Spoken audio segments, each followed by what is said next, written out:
Hello, Newcastle. I want to thank Jacob Dellinger and Adam Gentry and Phil Spence for inviting me, and I want to thank the town of Newcastle for having me here. These people invited me, and they actually knew what I was about, and I thank you for that.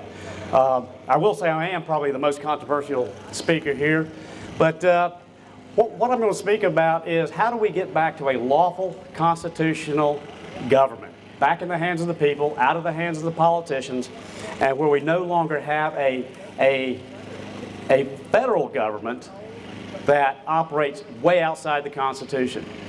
You know, we're basically here, a lot of us are here because of the Second Amendment, but the Second Amendment isn't the whole issue here. We're here because we feel the Second Amendment is under serious assault. And there's enclaves like Newcastle here that don't feel it. They don't feel this assault as hard as we do in other parts of the country. I live in Charlotte, North Carolina, and I can tell you what came to California, what came to New York, what's coming to Charlotte is coming to Newcastle. And it is progressive, and it's going to keep coming. And unless we do something about it, we're giving our children an inheritance that we should not be handing them. The assault on the Second Amendment, you know, didn't begin with Brady Bill. It didn't begin with the assault weapons ban. Didn't begin with Columbine. It didn't do any of that. The assault on the Second Amendment is really an assault on the Constitution. It's an assault on the principles this nation were founded on, but it's an assault on state sovereignty. When this nation was first founded, we were a federal union. We were 13 individual sovereign bodies of people. We had Virginians, we had North Carolinians, we had New Yorkers. All that's gone. And that's the key to the remedy. Where did that go and how did that happen? If you go to James Madison, now, how many people here believe that we originally, when this nation was first founded, we were a nation of one people, or were we a federal union of several different sovereign bodies? How many people believe we were a union of sovereign bodies when this nation was first founded? Okay, that's what we were. That's why you have a federal government. It's a federation of sovereign bodies. Well, I'm going to give you a little hint. I'm going to be doing a talk in depth on the history of what I'm talking about now, tonight, in Roanoke. I'll give a reminder of this. At the Holiday Inn in Tanglewood at 7 o'clock, to where I'm going to go more into the history. In this venue, I don't have time to go into a lot of the history of that, but I want to give you a little taste of what happened. If you can see a little bit of history going on here, you'll understand why they can assault the Second Amendment, why they can assault our morality, our culture. Every single thing is under assault in this country. When the United States Constitution was first proposed, we were under the Articles of Confederation. One of the biggest things were, are we going to be a nation of one with a centralized federal government having authority over our lives, or are we going to have a union of states to where the states get to decide what happens to them on a local level? Well, James Madison addressed this in the Federalist Papers, and this is going to be the only quote I give you of history, so I'm not going to give you a big history lesson until tonight. But I want you to look at what James Madison is saying here, and I want you to see the change that has happened. The American people were very fearful of having a centralized national government. And James Madison in the Federalist Papers wanted to alleviate that, alleviate people's fears. And he said this, because he's talking about what would happen if we were a national government. He says the idea of a national government involves in it not only an authority over the individual citizens, but an indefinite supremacy over all persons and things, so far as they are objects of lawful government. Among a people consolidated into one nation, this supremacy is completely vested in the national legislature, which is Congress. But then he goes on and he says, in this relation then, the proposed government cannot be deemed a national one, since its jurisdiction extends to certain enumerated objects only. Now what I just showed you is, we started out as a federal union with a limited federal government. What James Madison says, if we change to a national government, what power does the federal government have? He says it gives them an indefinite supremacy over all people. Is that not what we feel today? The federal government is acting like it has an indefinite supremacy over all people. They can legislate into every aspect of our lives. We've got things that, we got Roe versus Wade. Did every individual state vote to legalize abortion? No, it was nationalized on us. Federal government saying, you've got to do this. Taking prayer out of school. Did the state of Virginia vote and say, we want to take prayer out of school? No, it was dictated to us by the national government. We've got the gay marriage issue going along. It's going to come to Virginia. It's going to come to every state. Are the states saying that's what we want? No, these are things that are being dictated to us by the national government. This is the assault. This is where they get the power to attack the Second Amendment. So the one way that Congress could centralize all power and get rid of the Constitution is if they could nationalize citizenship, make us all national citizens. And they did that.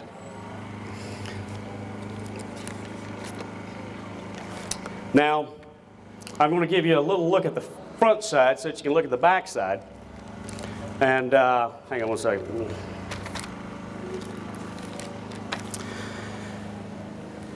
You know, I'm astounded at how far and how fast America has fallen in the last 30 years. I mean, does anyone feel that? I mean, I'm astounded. I mean, Hollywood could not have given a script of what actually happened and anyone would actually believe it could happen. We have fallen so far, so fast. But realistically, that's nothing new. Because we got a view. We can either look to God, we're either going to be ruled by God or we'll be ruled by man. This nation was originally ruled by man, or by God, excuse me. I have to take that one back. We were a godly people. We were a Christian nation, or a Christian, all the states were Christian states. Right now we're living by man. God's kicked out. The government wants to be our sovereign, not our Lord be our sovereign. They're taking this, their beliefs and they're putting it into our public education system. And they're teaching our children to hate the foundation of this country. They're teaching our children to hate truth. And they're giving political correctness in its place. Jesus Christ is the truth, the way and the life. The federal government teaches us that Jesus is not the truth. He is denied in our country. He is not to have authority in this country.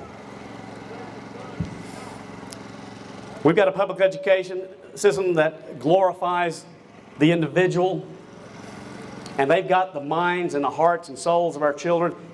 Are these things that we as parents are teaching our children, or is it things that are being placed on us by the government? I say they're things being placed on us by the United States government. Every child is being taught factually inaccurate history. Now, you know, it's not polite to call people liars, and you'll notice how many ways people go out of the way to be polite and not call governing officials liars, whether they're congressmen or presidents. They use just a plethora of ways to get around that. They'll say that he's misleading, truthfully challenged. I've got a whole list of them here. Is what I've seen them call the president. Factually shaky, filled with prevarications, doublespeak, outright distortions, false claims, misleading statements. Well, I'm here to tell you that they're teaching our children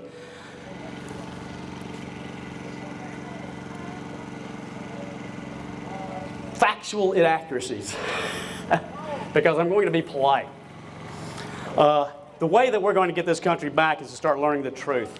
Learn what they took from us and how they did it. Our children are being so deeply indoctrinated into a false history, a false belief. That's what it's doing, is creating a confused people. We are a confused people. We're watching our country deteriorate before our very eyes, and we don't have a clue how it's happening. The way to learn how to get this country back, the way to learn how we can become a people again and stand on our rights and stand on the Constitution is we've got to learn the history. We've got to learn the truth of what it takes and put that in our arsenal to get this country back. How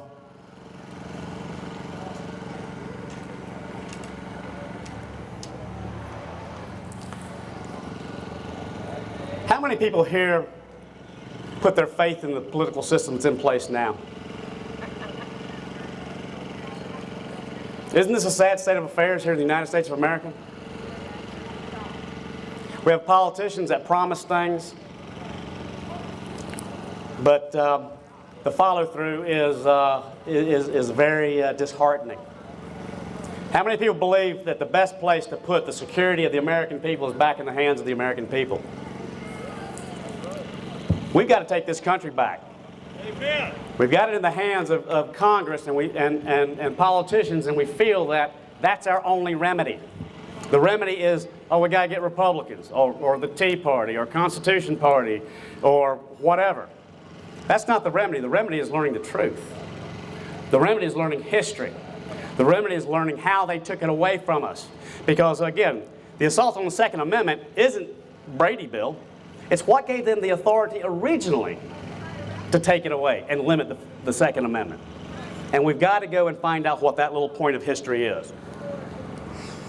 I'm going to give you a little small history lesson of what happened.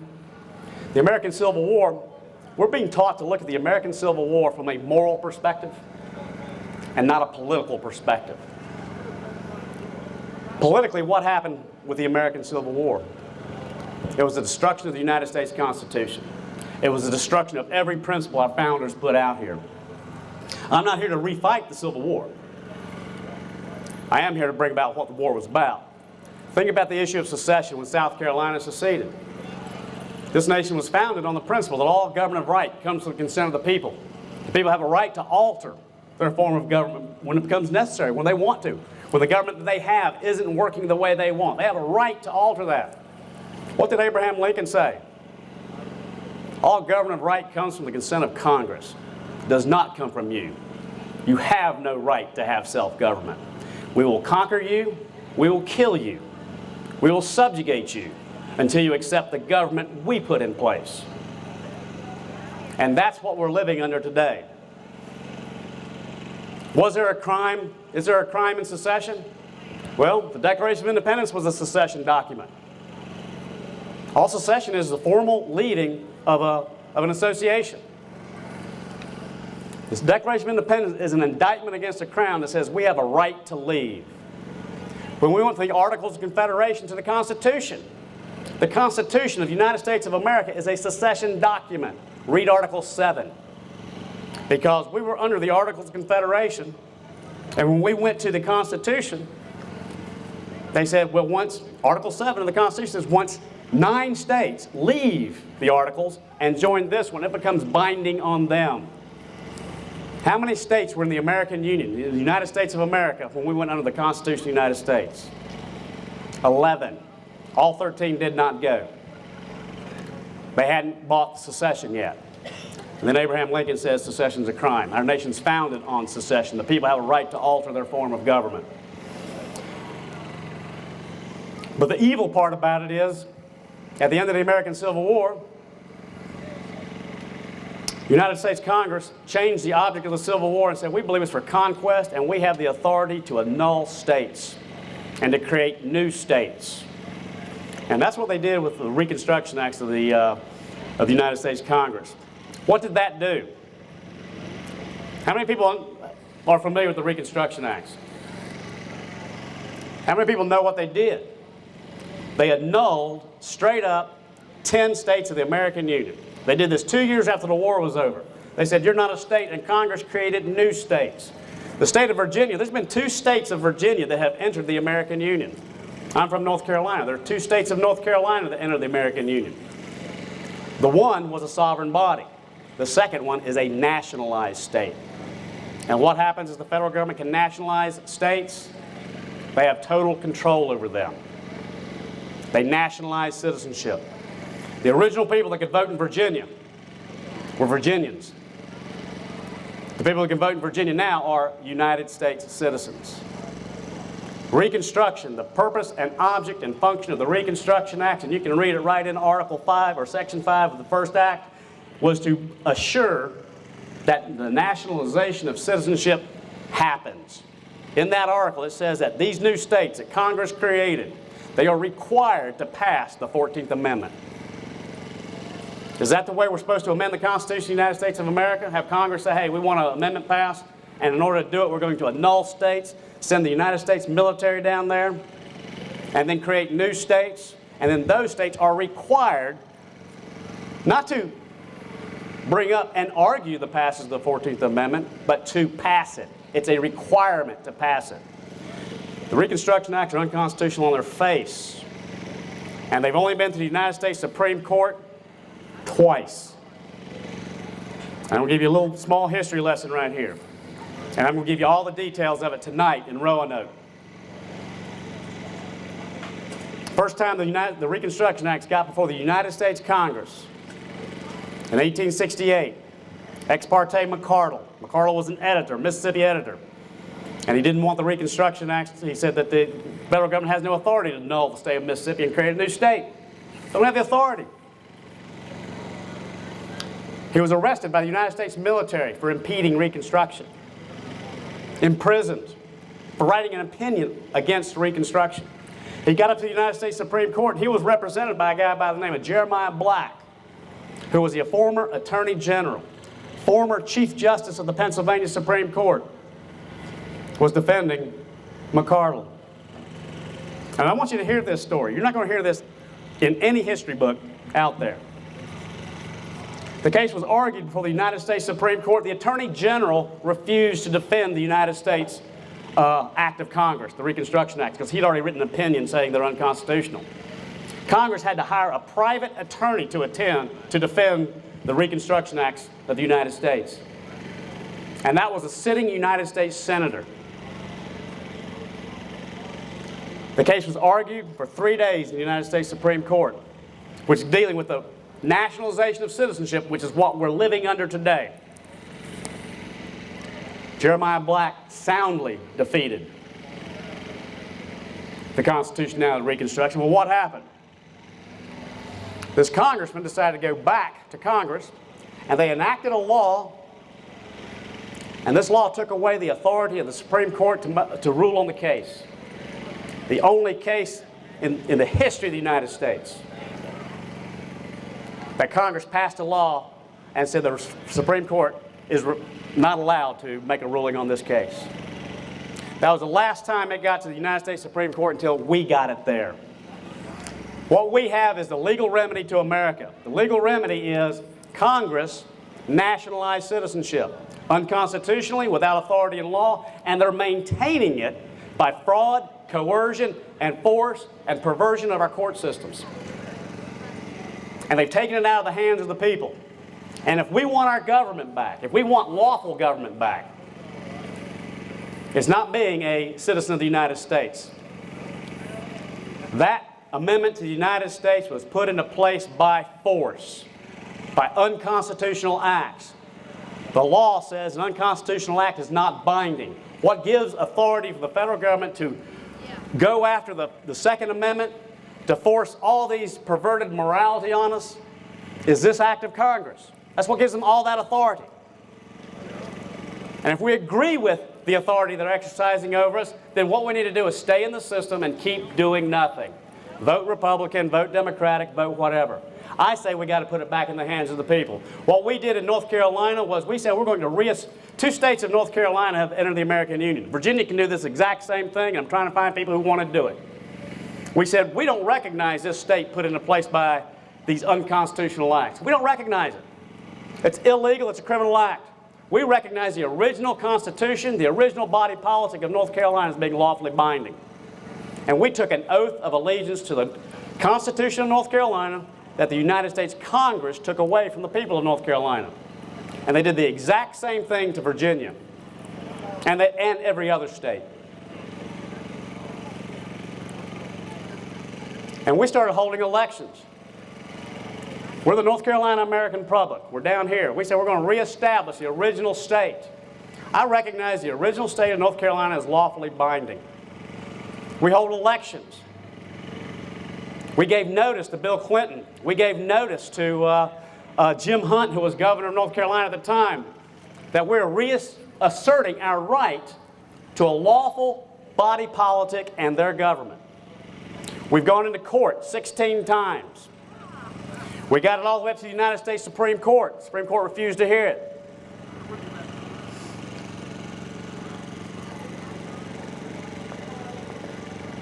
Right now, I'm the sitting governor of North Carolina. I'm the chief magistrate of the North Carolina American Republic. We've filed complaints with the FBI on the North Carolina judicial system because we go in there and challenge jurisdiction that they are. To tell you something a little bit about me, I believe the present governments that are out there are illegal. The problem is we have an illegal system, not one that's operating outside of its bounds. They have no authority to be there. They're put into place by military force against the will of the people. That's not America. And we're seeing the fruits of that. And I don't like the fruits of it. But we've gotten to the North Carolina court 16 times, and we've got up to the U.S. Supreme Court. Our biggest hurdle is they want to pretend this doesn't exist. I've been told by judges when I bring up these facts that those aren't facts. You've presented nothing. Well, the North Carolina Constitution says that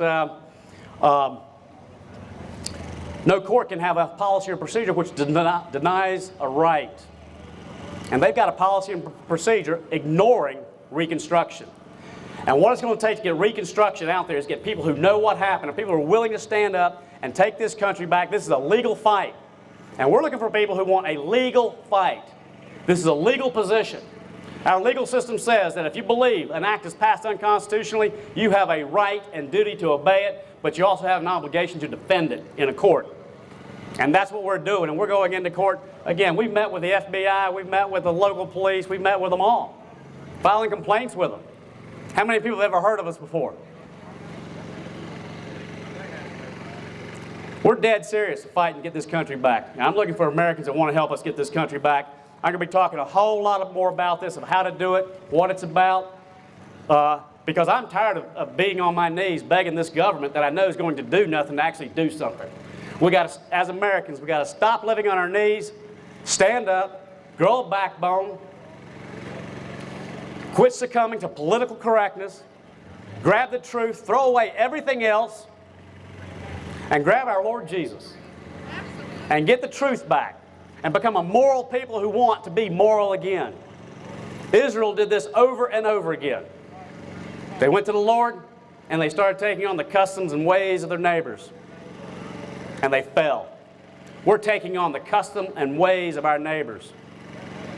Socialism, immorality. Are we falling? No! We're falling. Oh, we're going to get it back. We're falling.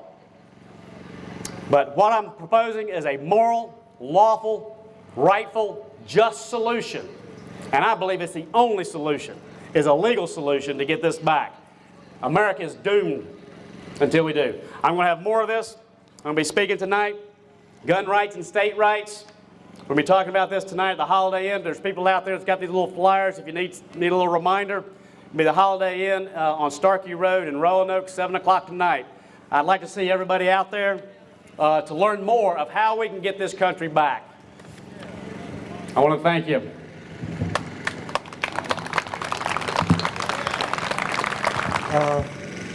I might add to John, who just spoke, that he's completely right. The 14th Amendment is an abomination. What happened to get it passed is an abomination. As he mentioned, I have just completed a book.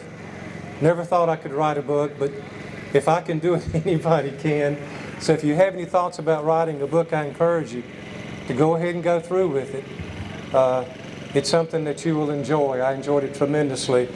My wife, raise your hand, and beside of my daughter there, she did all of the editing and put it together. All I had to do was to kind of write it down on some scratch paper. So she did a great job. The book will be out in about 3 to 4 weeks. I'm going to talk about the book a little bit today.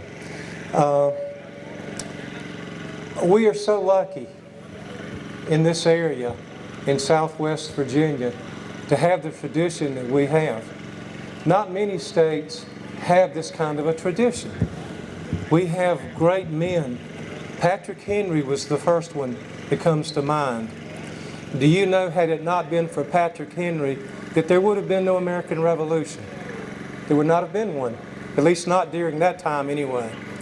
He is the one who, I'm not going to say single-handedly, but he is the one who really took chance and showed courage and came out against the tyranny of Great Britain with all of the illegal taxes they were using and all of the troop occupations they were using. Back in the middle 1760s, he came out with what was called the Virginia Resolves, which basically denounced Great Britain and those taxes back then, knowing full well that he could be hung for what he did.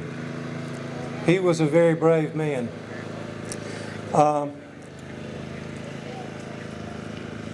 not going to take as long as the first speaker.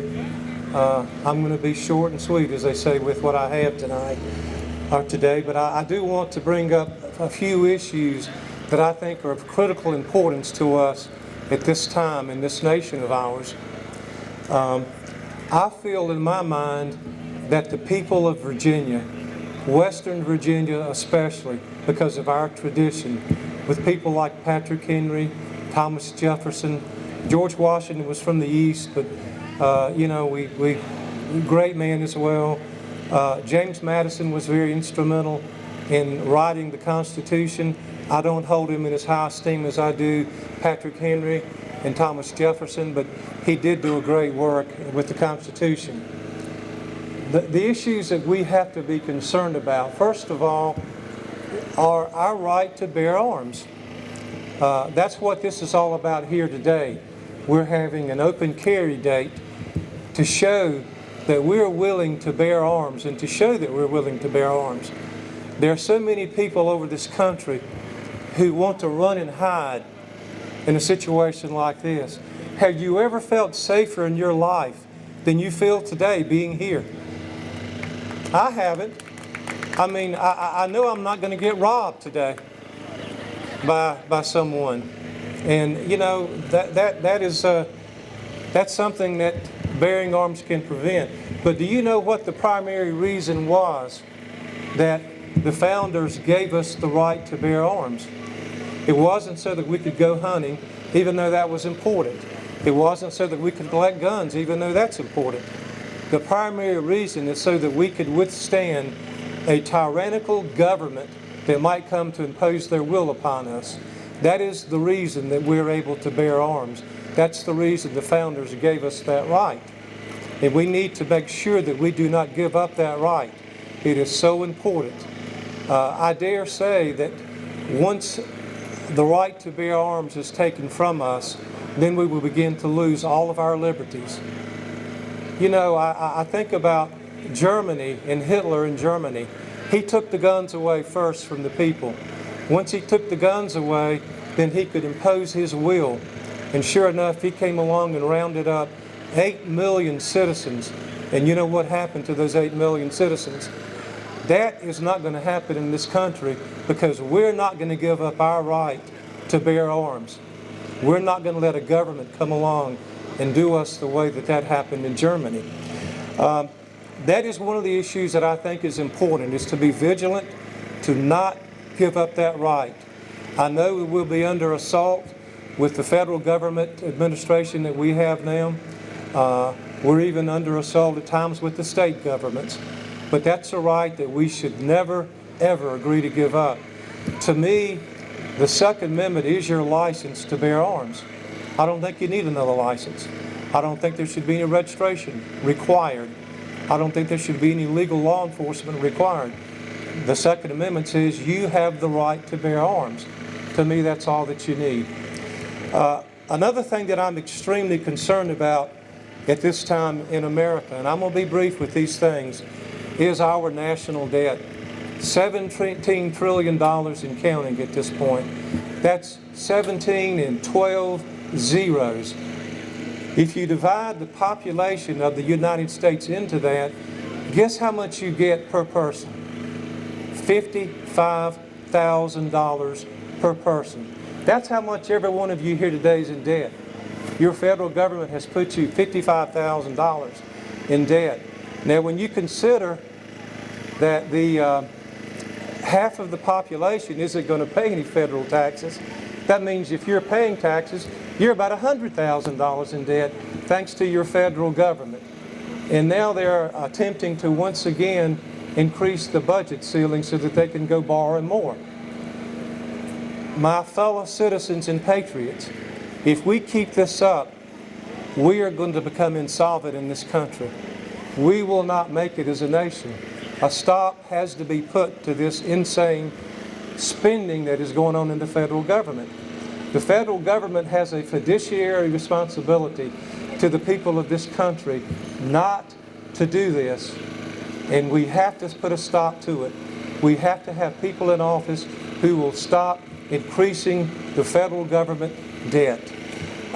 Another thing that's of great importance to me that I feel like is a tremendous threat, and this has the absolute possibility or potential to totally cripple this country from what we are, and that is what I call Agenda 21, Sustainable Development.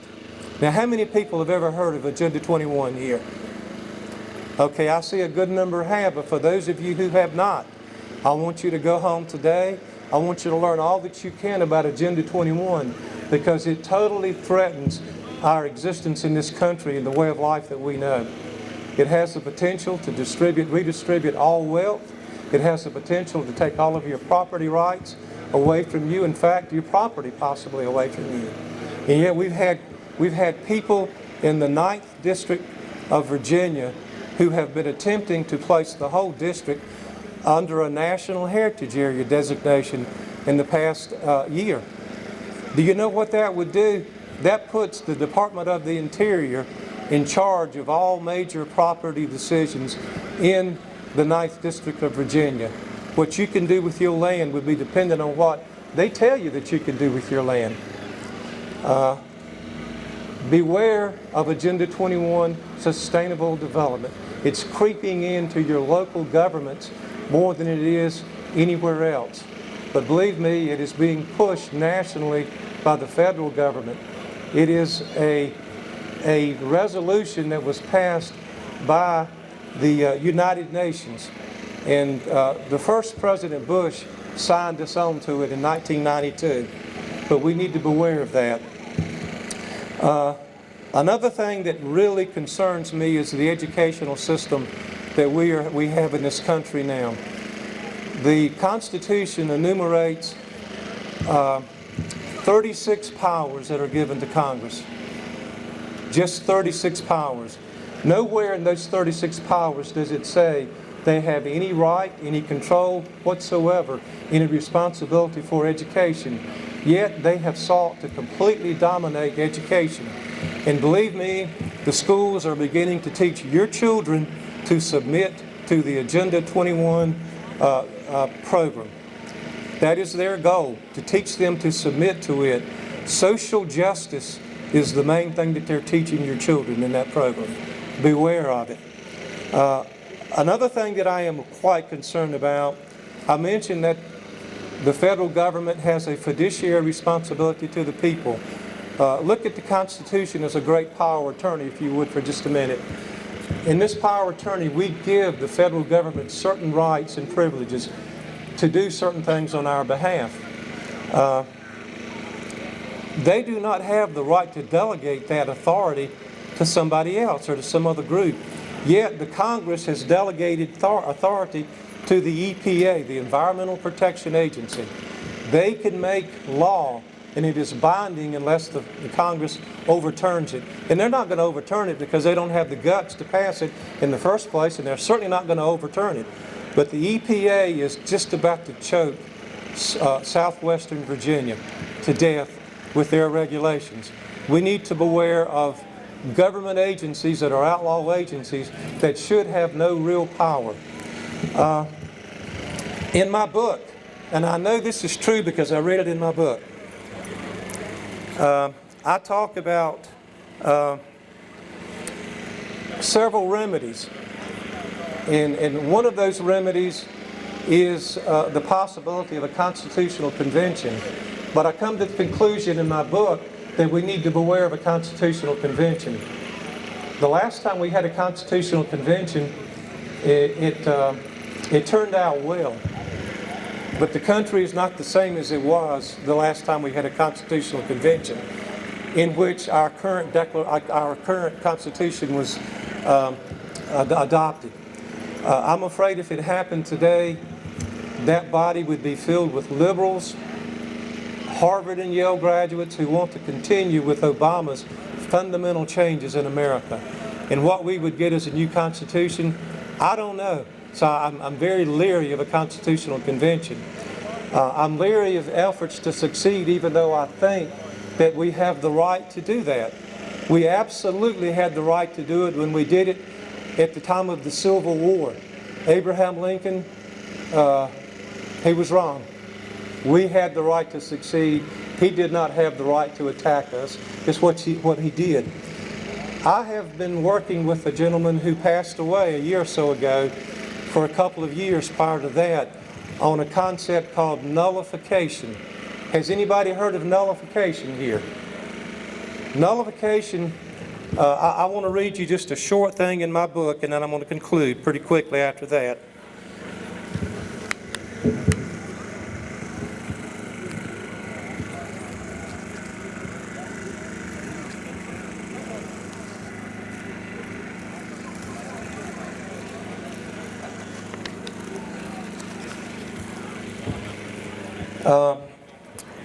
And I'm just going to read about a minute here. The final solution that I would like to propose, which is in my book, is the recourse of nullification. This is based on the premise that the various states acceded into the Union of States established by the Compact, that is, the Constitution of the United States, as independent and sovereign states. That was brought out by our previous speaker. With their accession, the states did not enter into a position of unlimited subordination to the general government, but ceded only certain enumerated and defined powers, reserving to the individual states the residuary mass of rights of self-government, as stated by Thomas Jefferson in the Kentucky Resolution of 1798. Who's ever heard of the Kentucky Resolution of 1798? Okay. He says, the general government created by this compact, which was the Constitution, was not made the exclusive or final judge of the extent of the powers delegated to itself, since that would have made its discretion and not the Constitution the measure of its powers, but that, as in all other cases of compact among powers having no common judge, each party has an equal right to judge for itself the measure of the general government's administration or maladministration of those powers. What that simply means is the state of Virginia and every other state in this union has the right to tell the federal government when they pass an unconstitutional law to go to hell. Thank you. Well, Maryland, eat your heart out. Open carry, guns and all. Of course, you know, we've been talking about America here, and I did mention Maryland, which is not part of the great country we live in. Washington, D.C., New York, they couldn't even fathom all these citizens standing out here flaunting their liberty by openly carrying a gun. Those guns on your hips are a means of self-defense, but they're also a clear statement of your freedom, your liberty. We live in a state where we can carry those guns without begging for permission. It's a constitutional right that we have. It's actually a form of something called constitutional carry. We don't allow it for concealed carry, and that's something our group wants to change. I mean, who cares if your gun is concealed or carried openly? If you can legally own the gun, you should be able to carry it however you wish. It's just like everything else you own. Once you own it, nobody else should be telling you what you can do with it as long as you're not hurting anybody. So, you know, this is very much a celebration of our liberties. And believe me, there's a lot of parts of this country, California amongst them, that just this would be totally unacceptable to them. But that's why I'm proud to live here. Because it's a statement about who we are, what we believe in. And as I said, this is the safest place to be right now. Just try to rob the bank out here today. Not only do you have your fine police department, but you've got citizenry here who are capable of protecting themselves. You know, gun control itself has a very, poor history. I mean, it started with trying to control minorities. And in England and so forth, it was controlling the peasants and it was controlling anybody that wasn't the right religion. It's just never had a good background, and it really still doesn't. Gun control is about control. By having those guns on your hips, you're saying that you're not under anybody's control. You're under the control of God and yourself. And that's unacceptable to people that want to be in control of you. But that's why we continue to roll back gun control in Virginia. We don't need any gun control as far as I'm concerned. We could just get rid of all of it. We've got the laws that we need. It's a crime to commit murder, it's a crime to rape, it's a crime to rob. All that stuff we've got crimes for. But to take away your guns is to assume that you're going to commit one of those crimes. It's simply not true. And if you do, it doesn't matter if you've got a gun. If somebody's murdered with a knife, should they get off, the murderer get off easier because he didn't use a gun? I don't think so. But that's what gun control is about, and that's what we're trying to do within our organization, is to get rid of that. We were formed back in '94 when it was up to a judge if you got a permit. Back in those days, there were judges that would tell women that they don't need to carry a gun, to let their husband carry the gun. There were other judges that told men, well, women need guns. You don't need a gun, you're a man. And then we had other judges that would give a permit to carry a concealed handgun to anyone that wanted one. Others would only give it to political appointees. There were like 10 people in Fairfax County that has 1 million population that had a concealed handgun permit before '95. First thing we did right out of the box, first year in '95, we changed the law. And we said that it's a shall issue state now. It's more like America should be, where it's not up to a judge. It's up to the government to show that you shouldn't have a gun. And consequently now we have 330,000 people. We had 2,500 back then. Now we've got 330,000 people with concealed handgun permits. And a whole bunch more that carry openly, like a lot of us are doing here today. Some people do it because they don't want to get a permit. They don't want to beg the government for a right. Others do it because they just prefer open carry. It's comfortable, especially in warm weather, and it's more practical in many ways. It's quicker access to your gun.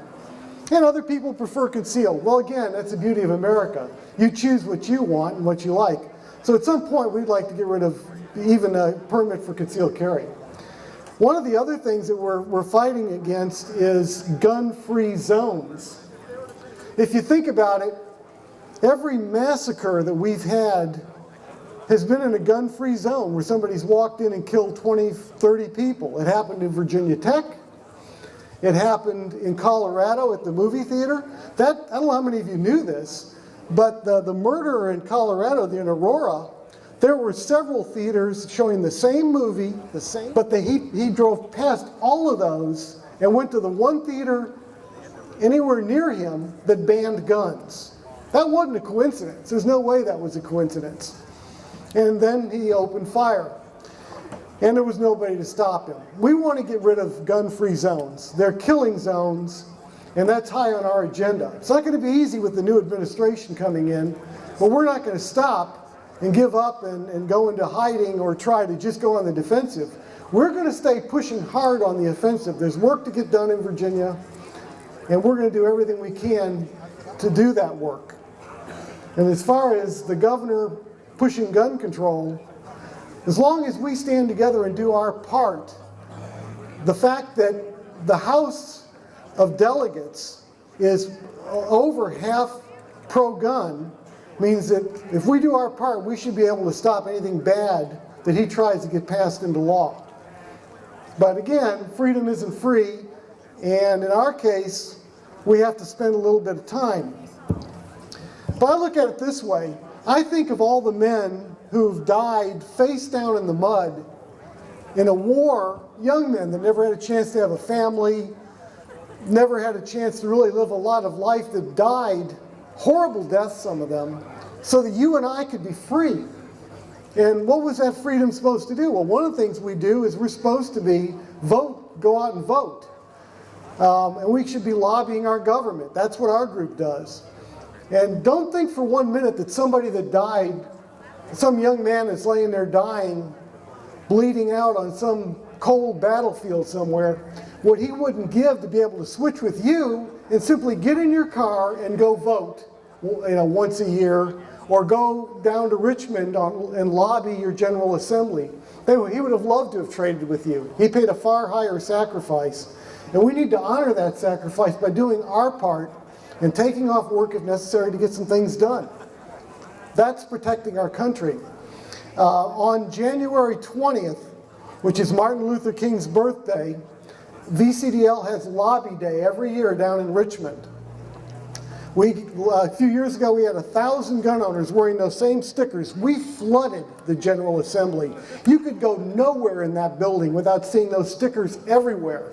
And even people there from other groups, there were motorcycle groups, they were wearing these stickers. All kinds of other groups were putting them on. They were everywhere. And that is a powerful message. So you might take off on Martin Luther, it's a holiday for a lot of people. Take off and come to Richmond at 9 a.m. on Monday, January 20th, and lobby with us. We go in groups.